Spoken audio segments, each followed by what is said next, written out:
90s continues. Yesterday's 1-0 defeat at Tranmere meant it's now 6 defeats in 8 years to lower league clubs. And the Hammers made no excuses for this latest sorry cup showing. Commentary on this one comes from Rob Palmer.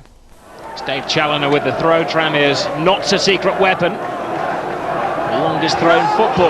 Falls to Henry! He must feel like King Henry. Well, it's a well-rehearsed routine. And wham-bam, West Ham are in a jam.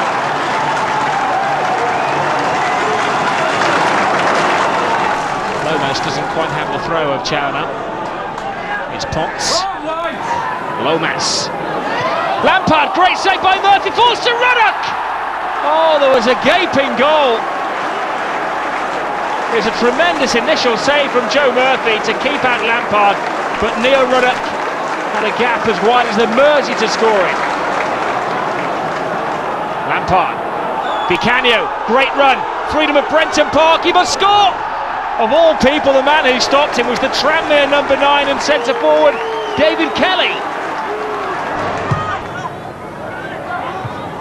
Lomas half clears. West Ham on the back foot, Tranmere going for a second. It's Alan Mann, full of confidence. Almost two. West Ham have been humbled. One shot. Now, was that a back pass by Henry? The goalkeeper didn't think so, the referee did so.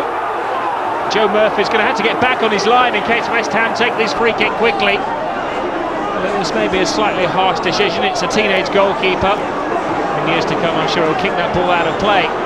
But it's a free kick. It's getting dark, it's getting late. Can West Ham score? Oh, Ferdinand misses a sitter.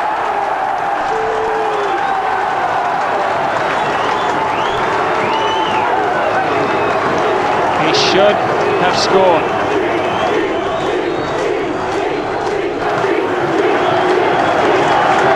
Redknapp's had that sinking feeling against Swansea and Wrexham in recent years. And now on the back to the Mersey, they've lost against Tranmere Rovers.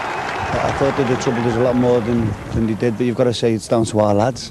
You know, we knew the game plan, we got on with it, we never let them lift their head up on the ball, harried them from start to finish, which you have to beat teams like West Ham, and typical cup tie fashion, really. Yeah, my left foot swinger, yeah. Luckily today, usually they end up in Rose Head, but luckily today it ended up in the top corner.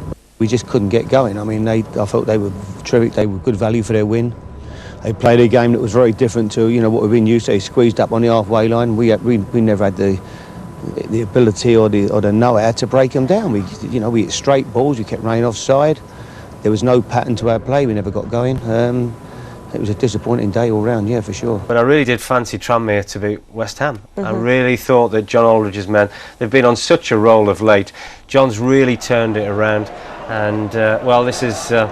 Again, a little bit route one, but Nicky Henry really fires that past Shaka Hislop, and I think, as Harry Redknapp said afterwards, they just didn't get going, and they've had a real struggle away from home, not really particularly defended well at times this season, and Harry's really got to put that right if they're going to survive or get something out of this season. He was very disappointed with the work rate and effort of his side. Obviously, they've got a cup quarter-final against Villa coming up, and they really need to be putting things right for that. Extra training, I understand, is in store for them.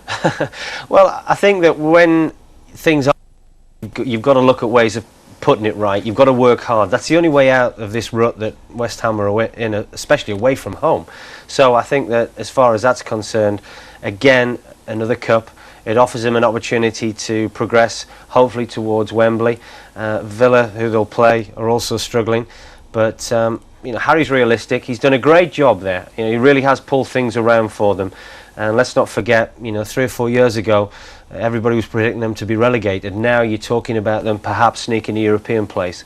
So they've made a lot of progress, but he'll want to certainly get things sorted out pretty quick.